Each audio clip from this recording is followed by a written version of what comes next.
Então eu vou tentar com esse óculos. Eu vou mostrar que esse óculos me deixa totalmente diferente. É uma coisa incrível, assim.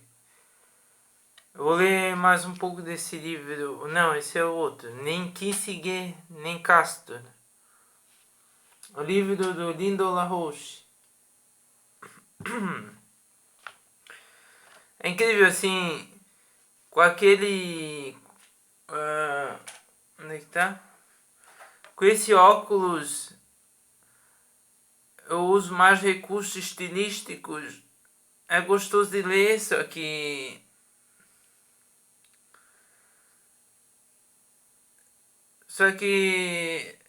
quando eu uso esse, algumas vezes eu não entendo o que aquele outro óculos fez eu escrever assim. Quer dizer, esse óculos está muito aparentado com a escrita do G1. O, o site de notícias G1. Esse óculos me faz, inclusive, achar o site de notícias G1 uma escrita muito boa.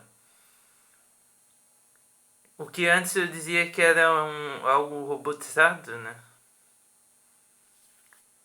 Uma coisa sem personalidade. Então, eu vou ler um pouco aqui.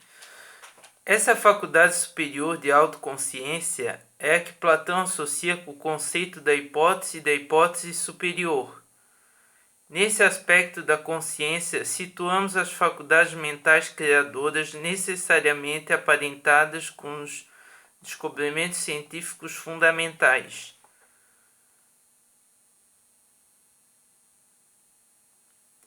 O anterior pode ser visto na sua devida dimensão desde o plano dos processos econômicos como tais. No plano socioeconômico, o progresso tecnológico reveste a forma de inovações da conduta social de populações inteiras. O descobrimento de uma maneira melhor de obter certos resultados causa na mente tal impacto que a maneira antiga de se fazer o trabalho, digamos, de imediato, parece ter sido de alguma forma incorreta. A maneira nova passa a ser a maneira correta de fazer as coisas. Mas aqui encontramos uma dificuldade. Como sabemos que essa mudança de maneira de pensar e de trabalhar é boa, cremos que assim é, mas como está seguro? Temos mudado de parecer. Exercitamos uma certa faculdade mental para mudar de parecer. Exercitamos o que o Kubi chama os processos pré-conscientes. Como podemos ter a certeza de que os nossos processos pré-conscientes não são malignos ou simplesmente loucos? Como se pode julgar a pré-consciência? Como podemos comprovar se o juízo pré-consciente está bem ou necessariamente mal? Platão propõe o diálogo socrático refinado como método para atacar o problema. Como demonstra Leibniz, construindo alguns diálogos platônicos relacionados com certas questões fundamentais da física, o método socrático é a essência do método científico, do método da razão necessária. O mesmo método socrático é também a base das artes clássicas, é a base das obras teatrais de Shakespeare e de Schiller, por exemplo, as quais não são outra coisa que os diálogos socráticos em forma teatral. É o princípio da composição poética clássica. É o princípio da composição empregada por Bach e mais tarde por Wolfgang Amadeus Mozart e Ludwig van Beethoven. É o método da composição das artes plásticas e da música que prescreve Santo Agostinho. É o método de composição pictórico, escultórico e arquitetônico aperfeiçoado por Leonardo da Vinci e a escola de Rafael. Em toda obra clássica, seja literária, musical ou plástica, o que caracteriza a relação da obra com o público que faz corpo na disposição interna de seus elementos é o mesmo princípio que Shakespeare emprega em Hamlet, apoiando-se no teatro dentro do teatro. As artes plásticas têm por função elevar o público, não somente fazendo-o consciente de sua própria consciência, senão impulsionando-os a cobrar consciência da autoconsciência superior. O grande Wilhelm von Humboldt teve muito presente esse princípio ao elaborar o sistema de educação alemão que leva seu nome. Todo menino deve receber uma educação rigorosamente clássica, na qual se nutram suas plenas capacidades antes de receber a educação especializada. Se bem que o sistema Humboldt não alcançou um predicado coletivo, referimos-nos à população em seu conjunto, e limitou-se desafortunadamente à elite profissional da Alemanha. De qualquer maneira, foi o que deu a esse. No processo de formar cidadãos mais nobres, o qual é o propósito moral de toda a República, também tornamos seres humanos capacitados ao máximo grau possível em termos relativos para produzir e assimilar avanços tecnológicos.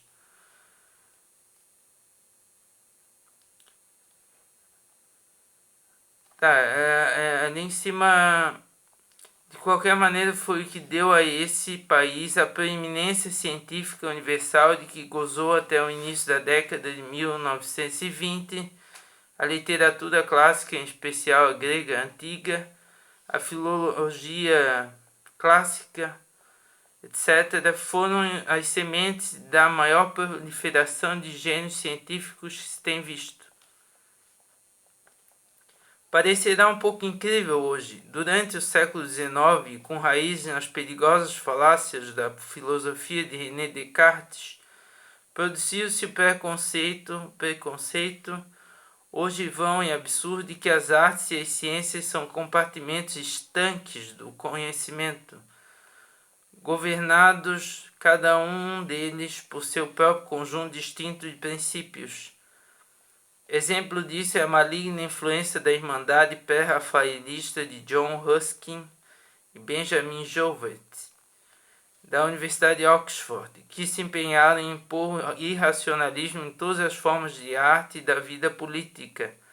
Ruskin e companhia degradaram a arte e a política com sua exigência de que aquelas deixaram de governar-se por princípios racionais e que aceitaram como critério único de avaliação o princípio hedonista ou utilitarista.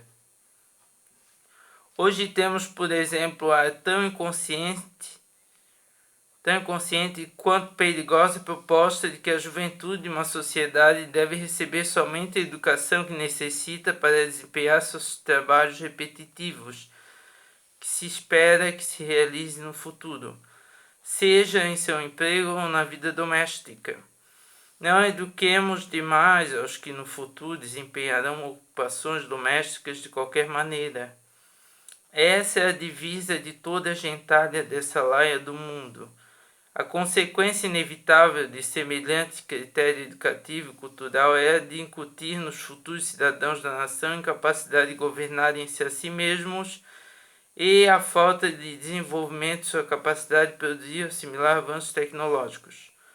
A função da cultura clássica é, pelo que já dissemos, alentar os cidadãos futuros a situar o sentido de identidade pessoal na autoconsciência superior. Uma população assim educada aos 16 ou 18 anos já terá adquirido um grau considerável de acesso às capacidades do pensamento criador. O jovem que pense dessa maneira, desde o ponto de vista da leitura da cultura clássica, já terá aos 16 anos a capacidade de converter-se em um pensador científico e um futuro cidadão de melhor qualidade em qualquer república. O homem não é um animal. Esse é o fundamento, a essência da educação correta da juventude, da política e do governo de qualquer nação. Se ensinamos aos meninos que o homem é um animal, então, posto que matamos e comemos, que tem de mal esses matar e comer homens?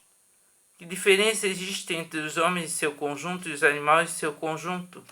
Simplesmente o comportamento dos animais está determinado de antemão por herança biológica. O animal só pode alterar sua conduta dentro desses limites. Entretanto, nenhum animal é capaz de ordenar conscientemente sua conduta enquanto espécie, como fez o homem em toda a cultura frutífera. Somente o homem conta com capacidade de autoconsciência superior, a capacidade de descobrir, com um grau sempre maior de perfeição, a razão necessária da composição do universo. Nessa capacidade superior, todo recém-nascido participa de uma força divina. A função da sociedade é nutrir essa força e fazer com que o indivíduo venha impor-se sobre o irracionalismo hedonista do menino na forma do indivíduo maduro. A maturação da razão humana requer certas melhorias das condições materiais da vida.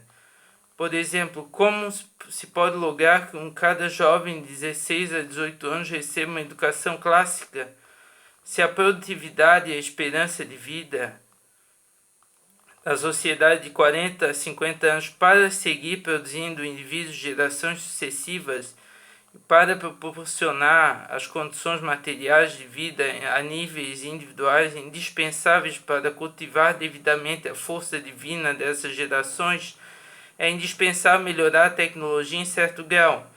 Mas há outra consideração. O conhecimento das experiências repetitivas não é conhecimento. Qualquer besta conhece experiências repetitivas. O conhecimento pertence à ordem superior de autoconsciência, à razão necessária. O emprego do potencial de densidade demográfica relativa como régua da medição permite-nos classificar hierarquicamente as culturas e as tecnologias atendendo a sua ordem e grau de adiantamento. Não apenas se pode demonstrar que essa classificação obedece a um certo ordenamento, como também porque é indispensável um certo grau de adiantamento tecnológico para superar o previamente alcançado. Não somente se podem classificar hierarquicamente todas as culturas e tecnologias, como o progresso tecnológico pode ser descrito rigorosamente por meio de uma relação de ordem como uma série ordenada e progressiva.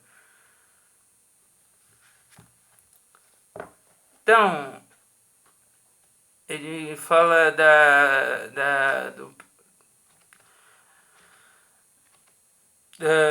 dos processos pré-conscientes, da consciência e do avanço tecnológico. Conhecimento repetitivo não é conhecimento, uma educação clássica para os jovens e essas coisas, né?